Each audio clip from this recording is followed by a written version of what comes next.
Donc, je m'appelle Pascal Venet, donc je suis enseignant-chercheur au département Génie industriel et maintenance de l'IUT Lyon 1.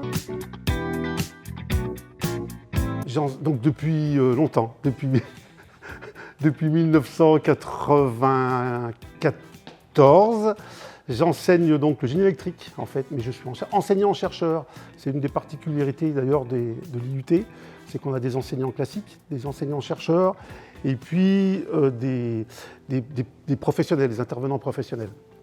En ce qui me concerne, donc, je suis enseignant-chercheur, donc je fais mon enseignement donc, à l'IUT Lyon 1, entre autres dans ce département, et puis aussi je suis chercheur au laboratoire Ampère, qui est un laboratoire de génie électrique, CNRS, qui est sur plusieurs établissements de l'Université de Lyon, en l'occurrence, de l'INSA de Lyon, de l'École centrale de Lyon et de l'Université Claude Bernard Lyon 1. Voilà, et mes activités de recherche, c'est sur les systèmes de stockage d'énergie électrique, la fiabilité et le diagnostic d'ailleurs des systèmes de stockage d'énergie électrique, par exemple des batteries. Ouais, je suis donc ici à l'IUT depuis 1994. J'ai effectué une thèse de doctorat à l'Université Lyon 1 d'ailleurs sur la fiabilité des convertisseurs d'énergie statique, des alimentations à découpage. Et donc je suis ici en tant qu'enseignant depuis 1994. J'ai été chef de département de 2019 à 2024 ici au département et je suis aussi aujourd'hui co-responsable de la communication pour ce département. Donc j'enseigne l'électricité et en particulier ce qui concerne la motorisation électrique et les convertisseurs d'énergie. C'est ce qu'on a par exemple pour alimenter différents systèmes en énergie électrique. Alors ici, on est au département Génie industriel et maintenance, donc on va former des généralistes de l'industrie qui vont maîtriser les sciences de l'ingénieur, donc qui vont être très polyvalents. Et comme ils vont maîtriser les sciences de l'ingénieur, ils vont être capables d'assurer le bon fonctionnement des équipements et des systèmes. Alors ici, on a 3 diplômes principaux. Principalement, on a le bachelor universitaire de technologie génie industriel et maintenance, qui est un diplôme Bac+3. Et on délivre aussi 2 licences professionnelles, je vous en parlerai moins, qui sont plus ouvertes pour les BTS et qui sont dans le domaine de la maintenance aussi. Alors donc en fait, ici, on recrute pour la partie bachelor universitaire de technologie, donc BUT, génie industriel et maintenance, on dit BUT-GIB simplement. On va recruter des bacheliers généraux qui ont pris une des 3 options, soit mathématiques, soit physique-chimie, soit sciences de l'ingénieur. Et puis on va recruter aussi des bacs technologiques STI 2D. Alors on va pas demander des compétences particulières, en fait on va demander à ce que les gens qui viennent ici aient des appétences pour les sciences de l'ingénieur. Donc qu'ils soient un petit peu curieux, qu'ils aiment la physique ou les différentes sciences de l'ingénieur, c'est-à-dire génie électrique, génie mécanique ou génie thermique. En fait, c'est pas les gens ici ne vont pas se spécialiser, mais ils sont très généralistes, ils sont très pluridisciplinaires. Alors ici, il y a 40% du volume horaire de l'enseignement, c'est des travaux pratiques. Donc on a un très grand nombre de plateformes technologiques, donc en électricité, en électronique, électrotechnique, automatique, en mécanique, en technologie mécanique, en matériaux. On a aussi en génie thermique, en énergétique. Et puis on a aussi des plateformes en génie industriel. On a par exemple une presse à injecter le plastique. On a des robots de soudage par exemple. Ça c'est quelques exemples, mais on a un grand nombre de plateformes technologiques. Alors,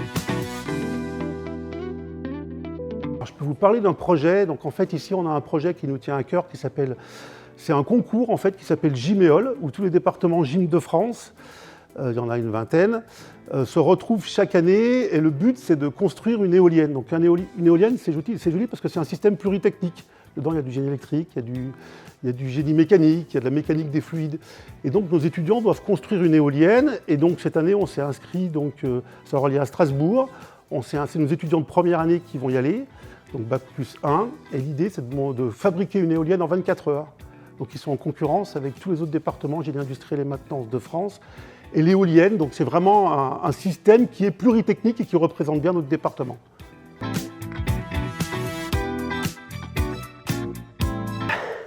Ouais, je peux apporter une réponse par rapport aux grilles de salaire. Alors, nous, en fait, au niveau IUT, on a une enquête nationale qui est faite une vingtaine de mois après que les diplômés soient sortis de l'IUT. Et ça, c'est fait pour tous les départements d'IUT. Il y en a 25 en France, à peu près, une vingtaine. Je ne sais pas s'il y en a exactement 25. Et le département génie industriel et maintenance, on est toujours dans les départements les mieux payés, dans les deux ou trois mieux payés, ou voire le premier. Donc la dernière enquête donc, qui remonte pour les étudiants diplômés qui avaient un diplôme universitaire de technologie, ce n'était pas un bachelor, parce que le bachelor universitaire de technologie, c'est un diplôme récent. Et ce diplôme universitaire de technologie, donc la dernière enquête date de 2021, c'était des gens qui étaient sortis en 2021, parce qu'il faut du temps. Et donc en fait, le salaire net mensuel est 2 000 € net mensuel. Voilà. C'était 2 ans, je crois que c'est le salaire médian au bout de 2 ans, je crois exactement. Et c'est le plus gros salaire donc, de tous les départements, enfin c'était le plus gros salaire en 2021 de tous les départements des IUT. Pour quelle raison? Parce qu'en fait, le département génie industriel et maintenance, en fait, c'est un département où on va former des gens polyvalents et qui sont très demandés. Alors, nous, en fait, il faut savoir que déjà, nos étudiants, ils vont faire un stage en 2e année de 10 semaines, et puis la 3e année est complètement en alternance. Ça veut dire qu'ils passent un tiers du temps ici à l'IUT et 2 tiers du temps donc, en entreprise. Et en fait, il y a un grand nombre de secteurs d'activité qui peut être concerné. Ça peut aller du domaine aéronautique, l'agroalimentaire, l'énergie, le transport, les hôpitaux, tout ce qui est médical aussi. On a des gens qui s'occupent, par exemple, de la maintenance des hôpitaux. Et puis, tout ce qui est industrie électrique et mécanique, ou l'industrie 4.0. En ce qui concerne les métiers, donc principalement, nos étudiants, après, pour ceux qui vont rentrer directement dans la vie active, ils vont principalement être techniciens supérieurs dans le domaine de la maintenance, assistants ingénieurs. Ils peuvent être après chefs d'équipe, agents de maîtrise par exemple. Voilà, c'est différents métiers. Ils peuvent travailler aussi dans des bureaux d'études. Ouais, il y a complètement des clichés. Sur la maintenance, en fait, c'est principalement sur la maintenance. Donc en fait, habituellement, les étudiants, ils pensent qu'ils vont effectuer de la réparation ou du dépannage, voire que le métier va être un petit peu salissant, ce qui n'est pas du tout le cas. Aujourd'hui, ils vont faire de la gestion de maintenance assistée par ordinateur. Donc ils vont gérer la maintenance d'une entreprise, par exemple. Ils vont travailler en bureau d'études, par exemple, pour faire de l'amélioration continue de la production, par exemple. Donc c'est vraiment c'est un métier aussi qui peut être de terrain, mais ils vont pas faire de la réparation ou de la maintenance telle qu'on pourrait le croire, en fait.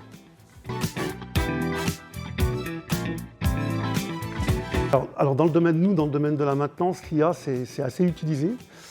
Parce qu'en fait, pour quelle raison? Parce que nous, on essaye de faire de la maintenance qu'on appelle prédictive. Alors ça, c'est le terme anglais, il faudrait mieux que j'utilise le terme maintenance prévisionnelle en français. Permettez-moi d'utiliser maintenance prédictive, parce que c'est plus utilisé. Donc la maintenance prédictive, qu'est-ce que c'est? C'est-à-dire qu'en fait, on va mettre des capteurs et on va analyser les données. Ça peut être des vibrations, ça peut être la température, ça peut être des courants, des tensions électriques. Et l'idée avec tout ça, c'est qu'on va essayer d'anticiper la panne ou de prévoir la panne avant qu'elle ait lieu. Donc on appelle ça de la maintenance prédictive. Et pour ça, souvent, on a besoin d'intelligence artificielle parce qu'on a un très grand nombre de données. Donc on a des phases d'apprentissage. On va regarder comment fonctionne le système lorsqu'il est sain, en temps normal. Et puis après, on va voir s'il y a des dérives par rapport à cet état-là, cet état sain. Et puis on va regarder aussi, on peut avoir un très grand nombre de données. Donc là, on a vraiment besoin d'IA. Et puis potentiellement, on va pouvoir utiliser le cloud pour stocker les données. Donc faire du télédiagnostic, ce qu'on appelle. Donc oui, c'est très utilisé.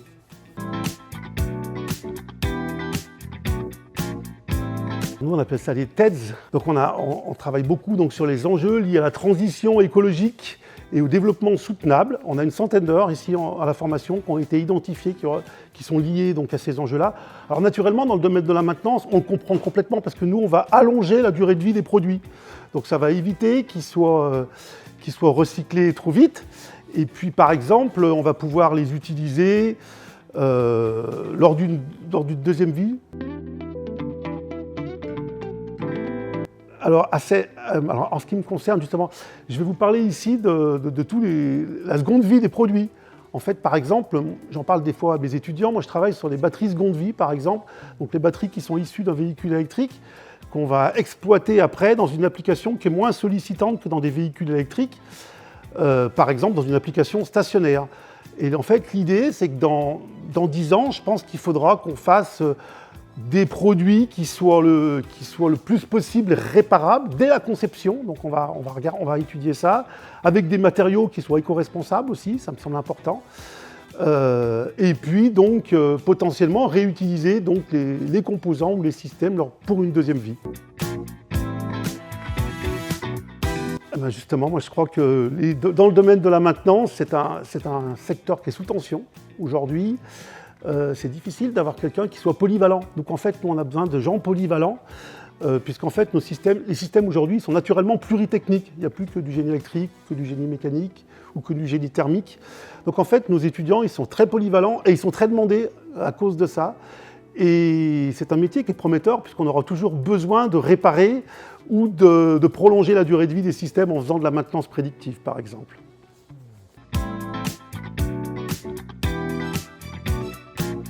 Justement, un point important, c'est qu'il faut être polyvalent. Bon, il faut être curieux, naturellement, il faut être passionné, et il faut être polyvalent pour pouvoir travailler sur des systèmes pluritechniques.